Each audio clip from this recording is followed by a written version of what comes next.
What's going on, everyone? I'm just a typical, average American here today to react and learn about Canadian news. Because as an American, I never get to see Canadian news here in the United States from any of our news or media. So today, I'd like to take some time to learn about the current news and events happening in Canada right now. Starting with Dollarama reaches $2.5 million settlement in class action suit over pricing. Dollarama. I actually did a reaction to Dollarama a while ago. I know about Dollarama. I know things. Dollarama is like a Canadian dollar store, and it got sued over pricing. This sounds like something that would happen in the United States, to be completely honest. I'm actually curious about this. Did they price something more than a dollar? Because in the United States, we have like Dollar General, Dollar Tree, like you expect things to be a dollar. Is Dollarama everything supposed to be a dollar? Because sometimes you go into these places and it's like $2.50, and you're like, what? What is this? What is I can't even buy this bag of chips for less than $3 in the Dollarama. Is that what happened? If approved, members of class action lawsuit may be able to claim $15 gift card. This is all over $15 gift card, but I mean, at Dollarama, that's like 15 different items. If you're if you're frequenting Dollarama, $15 goes a long way. What is this over? Dollarama customers who purchased products subject to an eco fee, such as batteries, electronics, light bulbs, toys with batteries, may be eligible to claim a gift card. Oh, this is not what I thought. I thought someone was suing Dollarama because they priced something more than a dollar, which is just forbidden, sacrilege, the worst thing. No, this is over something called an eco fee. Class action lawsuit about prices advertised and charged by Dollarama for products subject to the environmental handling fee. So there's products in Dollarama that shouldn't have been charged as highly as they were because of an eco fee or something. That's much less exciting than I was hoping. Not that I want people to sue big companies and sue each other, but it does make for entertaining internet content. But this is just, okay, eco fees and $15 $15 gift cards. Okay, if you get that $15 Dollarama gift card, good for you, though. That's funny. What else do we have here? What is it? Men are more likely than women to want kids, study says? Is this true? This isn't really... Is this in Canada? Is this Canadian news, or is this everywhere? Men are more likely to want to have kids. Really? Really? Research has shown motherhood less appealing than fatherhood. I wonder why that is. New research, yet again, suggested that it's childless men, not women, who are likely to say they want to be parents someday. Men are complaining. Again, men are... What else is new? Men are complaining about the childlessness. Just over 1/5 of childless women aged 18 to 34 polled said they don't ever want to be parents. Women now less willing to have children than men in a certain age group. Huh. Is that a Canadian thing or just all over kind of thing? I think they were talking about Canada there. Wow. Ontario developers deny they're feeding housing crisis by sitting on land. Ontario developers say they're not contributing to the housing crisis by sitting on vast plots of land. How can they not be contributing to housing crisis? This is such a developer corporation thing to say, I tell you, man. Report commissioned by industry groups find new home construction at 33-year high. Right? Because home prices in Canada are very, very, very, very high. Like somehow higher than the average here in America. Canada is definitely having a housing crisis, and the only way to kind of solve one way to solve that would be to build more houses, right? So that every single house is like the price is brought down, possibly a little bit, if there's more supply of houses. And developers deny this. They deny the math. Developers are pushing back against claims that they're slowing the pace of new home construction by sitting on land that's been approved for housing. They're just sitting on land? Ontario. Ontario developers are just sitting on empty land where people want to build houses, but they're not because they can't because it's being sat on. So how is it? I'm not sure I understand the argument here. This definitely sounds like they are preventing home construction. We had to dispel a myth that the industry was not operating at capacity, that we were sitting on supply, said Rogers in an interview. Okay. So they're saying that houses are being built at the maximum pace that they can be? I don't know. Just let houses get built on the land, you know? I'm sure they're going to make a ton of money from that anyway. What's the harm? People will have somewhere to live and all that. Maybe the housing could be more affordable. What do I know? But that's my take. Of course, that is funny that the corporation is like, it's not us. We're just sitting on this huge plots of land where people could be living. But that has nothing to do with houses or anything. What else do we have here? Canadian dream, elusive for some racialized second generation Canadians? The Canadian dream is elusive for racialized second generation Canadians? Yeah, racialized. What does that mean exactly? The Canadian dream. Is that like the American dream, what we call it here? Life, liberty, the pursuit of happiness? Or perhaps that home with the white picket fence and the green front lawn full of lush grass, children playing on the play set? Maybe not, because women don't want to have children anymore, according to some study.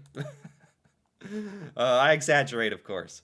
Educational levels surging among children of immigrants, but employment earnings dropping? Oh, this is for immigrants to Canada? Are having the Canadian dream more elusive?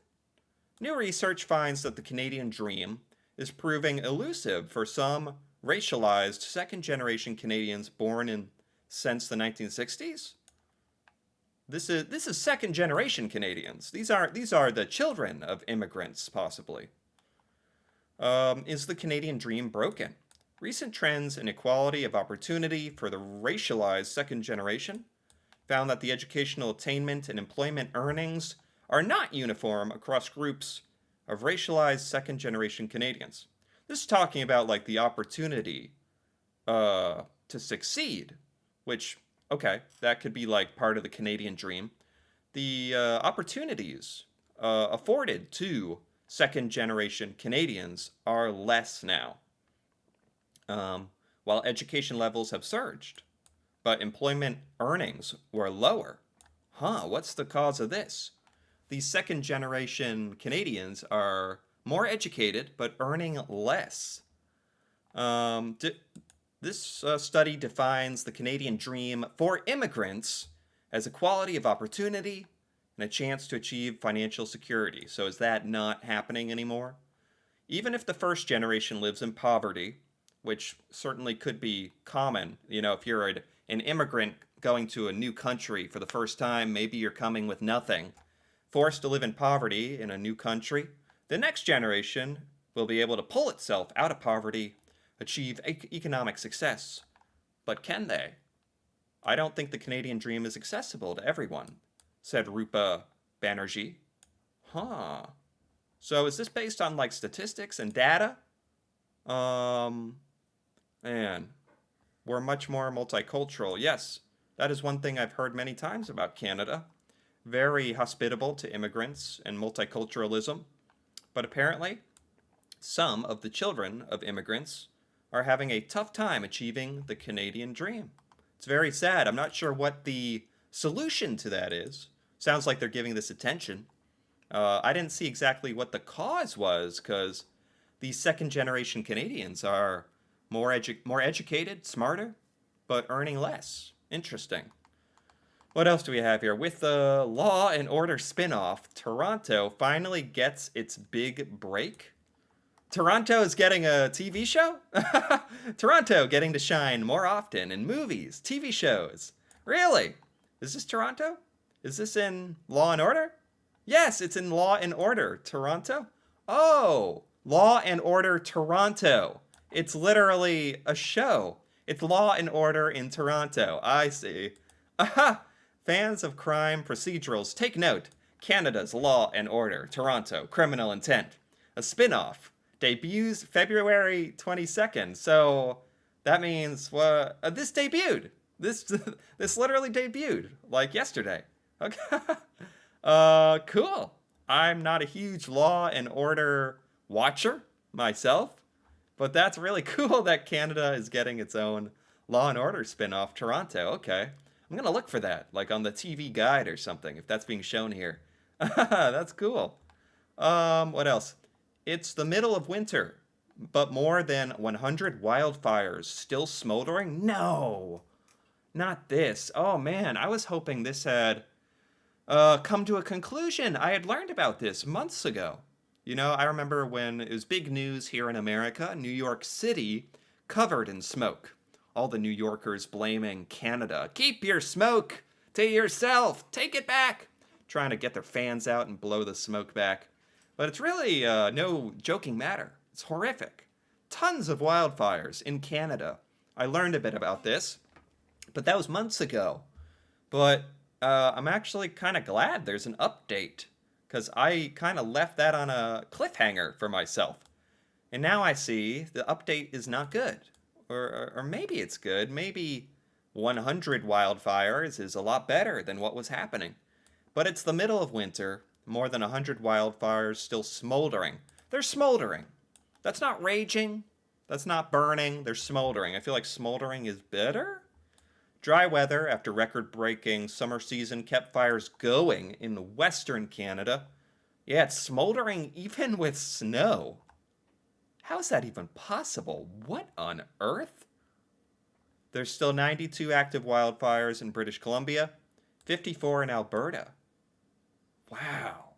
After a grueling 8 months battling wildfires in British Columbia, Sonia Leverkis was looking forward to a break.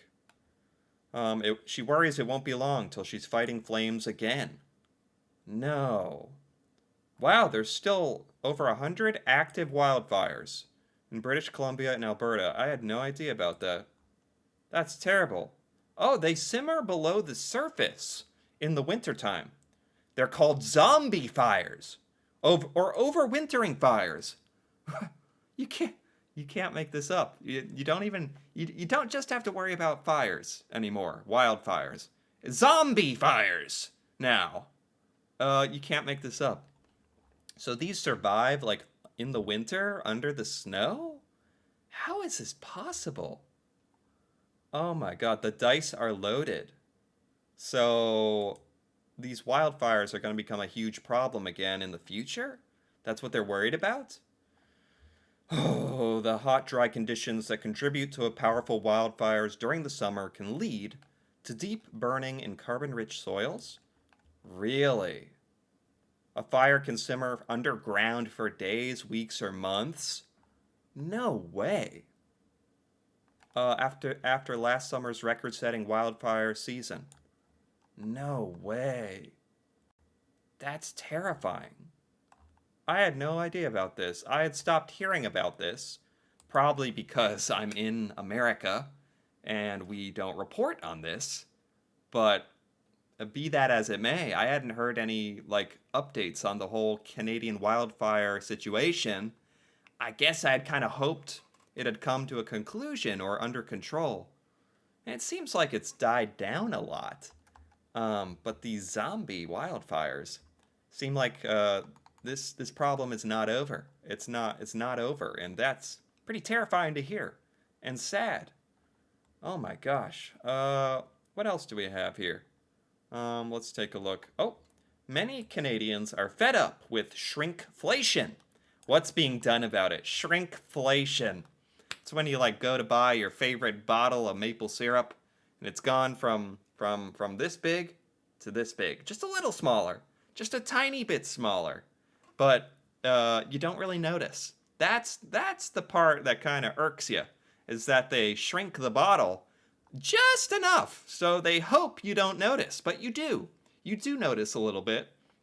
I've heard this is actually bad for economies because the choice for the grocery store is either to raise the price of the item or to lower the amount they give you and charge the same amount, but you get less product.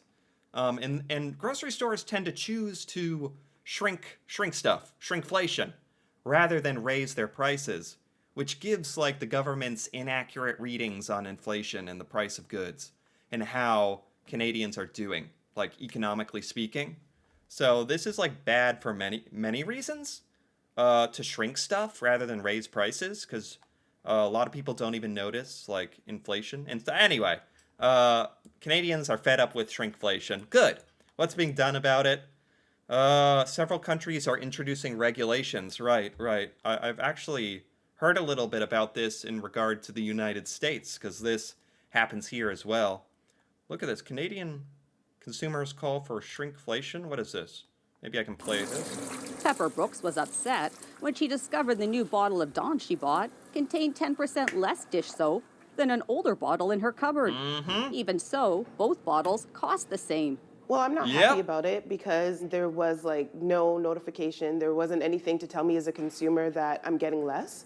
She's not the only one fed up. Really? So they don't even, yeah, they don't even say anything about it. They don't even, it's just like, if you're like kind of, I don't know, paranoid and you're reading the actual like amount of the contents of the bottle, like, oh, there's like, oh, it went from 12 fluid ounces to 10.5. Like, if you have that attention to detail, you notice this kind of thing, but those bottles look like the same size in her hand. The one on the right looks a little smaller. They can't fool me. They can't fool me. But, is there anything Canada is actually doing about this? Canadians struggle with rising prices for food and other necessities, fed up with shrinkflation, where companies reduce the volume or weight of the product but not the price. Make a few changes are made to the packaging. It makes the shrinkage harder to detect. Didn't they do this with Cadbury eggs in like the UK or something? Where the eggs have gotten like the chocolate eggs used to be like this big, and like now, like 30 years later, they're just like pathetic tiny little eggs or something. I don't know. I don't get Cadbury eggs. I don't watch Law and Order, and I don't know about Cadbury eggs, but look at this. This bottle is short. It's it's not getting enough nutrients. Its mom is not feeding it enough. It's short. It's losing height compared to the old bottle. Went from 479 milliliters to 431 milliliters. Wow. Canadians say it's time for the federal government to get involved. Needs to be regulated. So, Canadians would prefer that the price of things just went up rather than this sort of deception of shrinking the size of goods and not saying anything. And apparently that's also better for statistics and tracking how the economy's doing. So it's good for many reasons. Anyway, that's pretty good, I think, for today. A very wide variety of Canadian news topics today. I wasn't able to cover everything by far, but I actually feel like I got a pretty good update on stuff and events and news happening in Canada that I had no idea was happening. So for that reason, I enjoyed this quite a bit. Anyway, if you enjoyed this as well, feel free to give this video a like or leave a comment with your thoughts on any of these news topics today. And if you're interested in more videos like this, me reacting to Canada and Canadian culture, feel free to subscribe for more. And until then, thanks for watching and see you next time.